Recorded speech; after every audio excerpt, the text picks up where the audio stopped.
الله وبركاته. ازيكم يا بنات وعاملين ايه؟ ان شاء الله يا رب تكونوا بخير. انا معاكم هاله، دي قناتكم نظمي حياتك مع هاله، وعايزه اقول لكم كل سنه وانتم طيبين. كل سنه وانتم طيبين بمناسبه ايام ربنا الجديده الحلوه اللي جايه.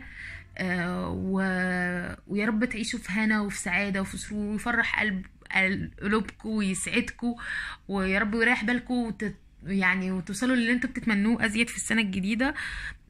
ربنا يا رب يعني يبارك لنا في الايام دي، ويا رب يعني يسعدنا ويدينا كل حاجة حلوة، وما يوجعلناش قلوب ولا يورينا اي حاجة وحشة، ولا نفرق حد ولا اي حد يعيا، وتبقى ايام ربنا علينا كلها خير وسعادة وفرح. وان شاء الله بإذن الله نفضل مع بعض مكملين في القناة. بحب اشكركم طبعا، شكرا جزيلا جدا جدا جدا للناس الحلوه الجميله اللي لسه مكمله معايا، وتفضلوا معانا نسكافيه. اللي مكمله معانا من سنين ولسه مكملين مع بعض، وان شاء الله يا رب نفضل مع بعض على طول. وشكرا للناس اللي انضمت لينا جديد، حضن وبوسه كبيره جدا جدا مني ليكم. شكرا لانضمامكم لعيلتي الصغيره. شكرا لوجودكم معايا، شكرا لكل حاجة حلوة انتوا بتعملوها لي، شكرا لكل كومنت، شكرا لكل لايك، شكرا لكل ديسلايك، شكرا لكل حاجة، شكرا لوجودكم في حياتي، شكرا للدعم، شكرا ان انتوا تحملتوني طول فترة غيابي اللي فاتت، وغيابي اللي كان كتير، وفي كل مرة كنت بغيب في كل مرة كنت بتستقبلوني وما تغيبيش عننا وأحضان يعني حاجات انا بحسها هي ما بتحصلش قدامي، بس انا بجد بحسها يعني.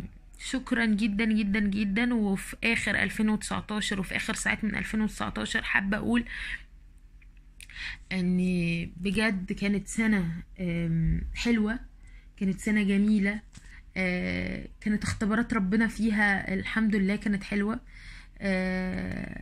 الحمد لله ان ربنا اداني العمر واداني الصحة واداني وخلالي ابني وخلالي امي وخلالي جوزي وخلالي اخواتي والناس اللي انا بحبهم حواليا. اتعلمت، اتوجعت، اتألمت، فرحت وزعلت.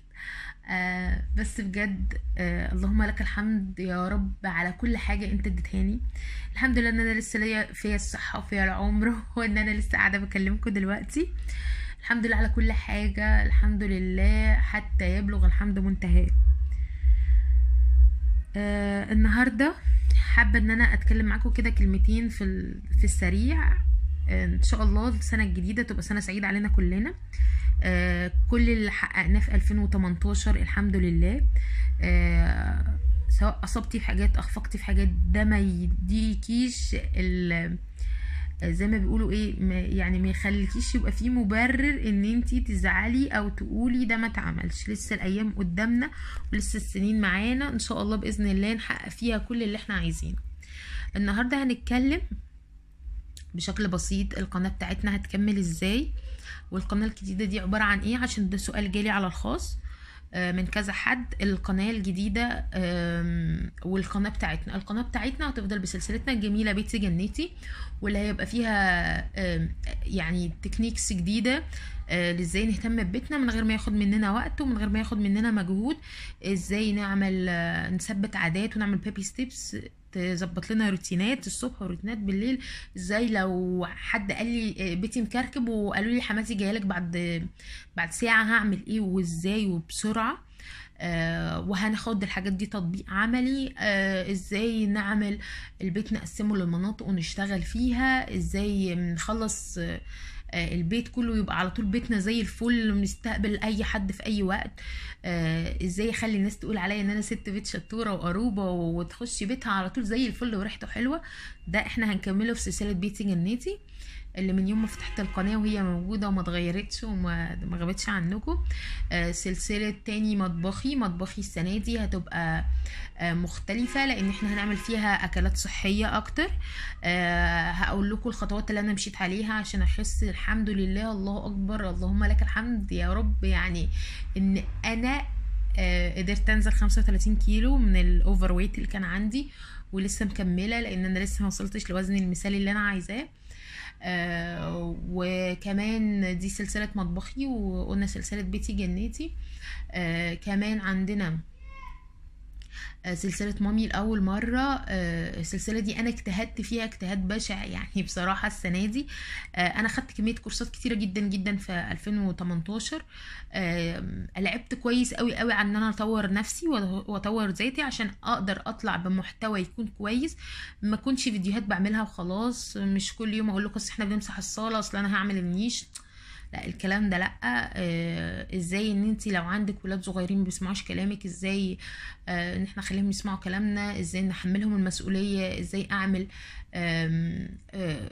رجل مستقبل يكون ليه القوامة في بيته، ازاي يتعامل، ازاي اعلم ولادي ان هم بكرة وبعده ازاي يحترموا زوجاتهم، زي ما بيقولوا كده على الفيسبوك اللي اتربى على ايد ملكة بيعامل مراته ملكة فعلا. ازاي احنا نطلع ولادنا كده، ازاي اخلي مرات ابني بكرة وبعده تدعي لي تقول ربنا يبارك لها اديتني راجل بالشكل الفلاني.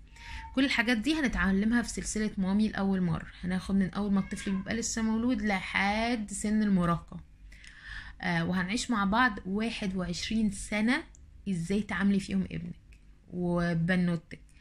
هنتكلم برضو هنا مع بعض عن روتينات، عن يوميات، عن فلوجز، عن ازاي تسعدي ولادك، وايه اللي احنا نعمله، وايه اللي احنا في كل سن المفروض تبقى خروجته شكلها ايه، يبقى حياته شكلها ايه، ازاي ان انت تعيشي حياة متوازنة صحية. تمام، فده ان شاء الله اللي هيبقى موجود عندنا هنا في القناة. وهيبقى طبعا في بعض الدي اي وايز، الحاجات الصغننة اللي انا اتعلمتها مؤخرا هشاركها معاكم بإذن الله. اما بقى بالنسبة للقناة التانية وللناس الكتير اللي بتسألني عن القناة التانية، اولا وقفوا الفيديو هنا تحت في الديسكريبشن بوكس في صندوق الوصف، واول تعليق مثبت في اللينك بتاع القناة، روحوا شوفوها. القناة التانية هتبقى بتتكلم عن فكرة تنظيم الوقت للمرأة اللي قاعدة في البيت وللمرأة اللي بتشتغل. ازاي هتحققي اهدافك، ازاي تبني نفسك، ازاي يبقى عندك الكارير بتاعك وكل ده ما يأثرش على بيتك، ازاي تلاقي شغفك، ازاي ان انت تبقي حلوة. يعني انا بشتغل فيها، هي اسمها beautiful and smart woman، يعني ازاي تبقي جميلة وتبقي ذكية، لان ان انت تعملي المعادلة دي بتبقى صعبة. فهنتكلم فيها عن تنظيم الوقت وتحقيق الاهداف، ووقت ما بنبقى محبطين، ووقت ما بنبقى كسلانين، ووقت ما بتبقى نفسيتنا مش جايبانا ان احنا هنعمل اي حاجة، ازاي نتخطى المراحل دي، ازاي نكتسب عادات صحية لنفسنا ولجسمنا، ازاي تهتمي بلبسك، وازاي تهتمي بوشك وبشعرك، وازاي تهتمي بعلاقتك بزوجك، علاقتك بالكوميونتي اللي حواليكي. كل ده برضو احنا هناخده هنشتغل فيه مع بعض ان شاء الله على قناتي التانية. النهاردة حابة كده اديكوا هيت سريعة للبلانر بتاعي، انا مقسمة شكله ايه، هيتعمل ازاي. بس عايزين تعرفوا بقى تفاصيل اكتر واكتر واكتر هتلاقوها في القناة التانية. البلانر عندي متقسم على 5 محاور. اول محور اللي هو الجانب الروحاني، تاني محور اللي هو الجانب الصحي، تالت محور الجانب الشخصي، رابع محور وهو الاجتماعي، تمام، وخامس محور والاخير وهو البيت. اللي هنقدر نتكلم فيه بشكل مفصل البيت من جوه المحور بتاع البيت ده متقسم لتنظيف، متقسم لمنيوهات، متقسم لطلبات للبيت، متقسم يعني المنيوهات وطلبات البيت ده فرع لوحده، تنظيف البيت ده فرع لوحده.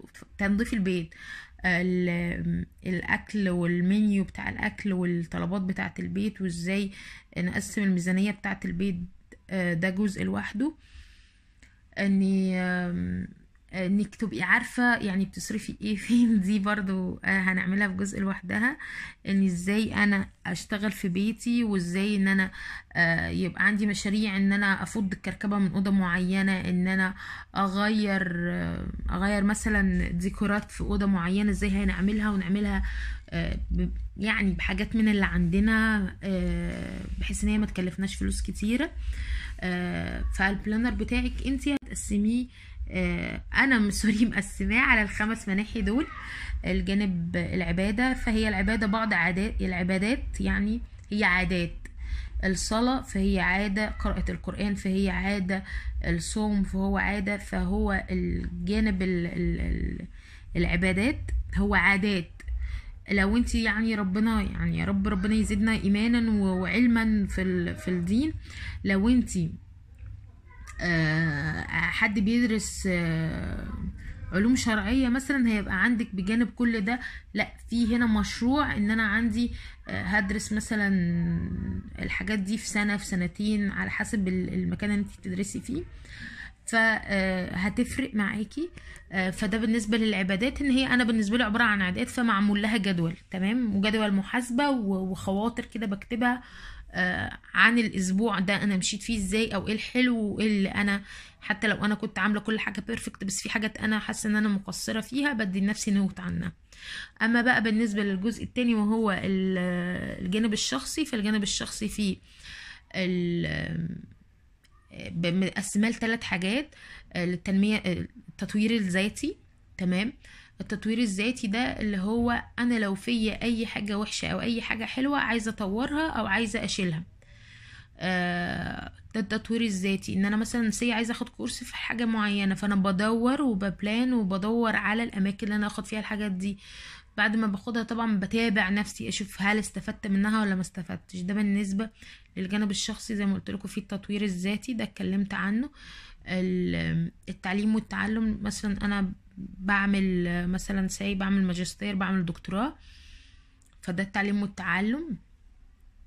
الكارير ده بقى ممكن يبقى ان انت بتشتغلي شغلانه فانت عايزه تطوري نفسك فيها، انت عندك انت بلوجر، انت يوتيوبر، انت حد سبيكر.